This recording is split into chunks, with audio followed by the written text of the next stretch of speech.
साल 1964, दिन 15 दिसंबर।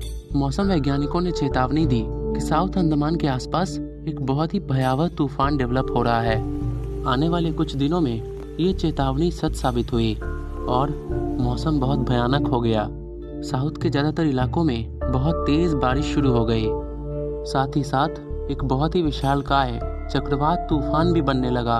21 दिसंबर आने तक मौसम और ख़राब हो गया और इन इलाकों में तूफान के कारण रेड अलर्ट जारी कर दिया गया। तब आया 22 दिसंबर का दिन। भारत के दक्षिणी भाग के तरफ वो तूफान 110 किलोमीटर प्रति घंटे की रफ्तार से बढ़ रहा था। देखते ही देखते उसकी स्पीड 280 किलोमीटर प्रति घंटा पहुंच गई। 22 दिसंबर की रात को लगभग 9 बजे ट्रेन संख्या 653, जो कि एक पैसेंजर एक्सप्रेस थी, उसने पंबन स्टेशन से अपनी जर्नी को शुरू किया और उसे जाना था धनुषकोडी टाउन के धनुषकोडी स्टेशन पर।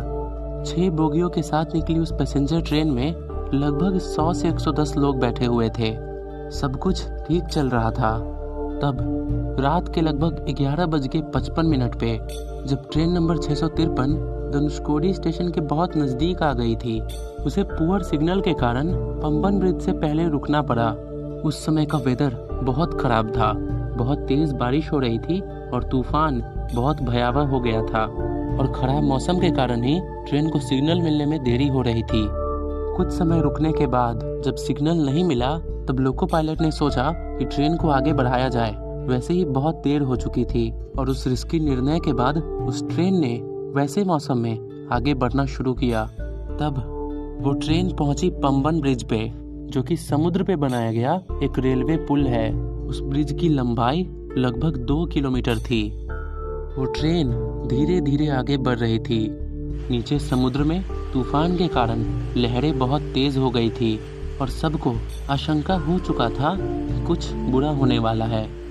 कुछ सेकंड्स के अंदर लहरें इतनी तेज और भयावह हो गई कि वो पूरी ट्रेन अपने सारे पैसेंजर्स के साथ उस लहरों में समा गई और गहरे समुद्र में जा गिरी। ऐसा भी कहा जाता है कि उस ट्रेन में 100 से बहुत ज़्यादा पैसेंजर्स थे, क्योंकि बहुत सारे पैसेंजर्स ने टिकट नहीं भी लिया था।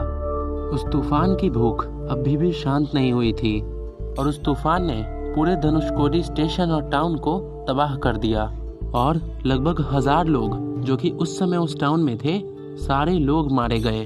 उस घटना के बाद धनुषकोडी पूरी तरह से तबाह हो गई और वहाँ कोई रहने नहीं गया और उसे घोस्ट सिटी कहा जाने लगा। आज भी अगर कोई धनुषकोडी जाता है तो उसे उस दिन की याद आती है। इस दिमाग को सुन्न कर देने वाली घटना में जितने लोग मारे गए थे, उससे ज़्यादा भयावह उनके मरने का तरीका था। आप इमेजिन कीजिए कि अगर आप भी उस रात वैसे ट्रेन में उस मौसम में प्रेजेंट होते और समुद्र पे बने एक ब्रिज की ओर बढ़ते तो आपका क्या हाल होता, आप क्या सोचते। एक और कहानी के साथ हम जल्द मिलेंगे अपने अगले वीडियो में।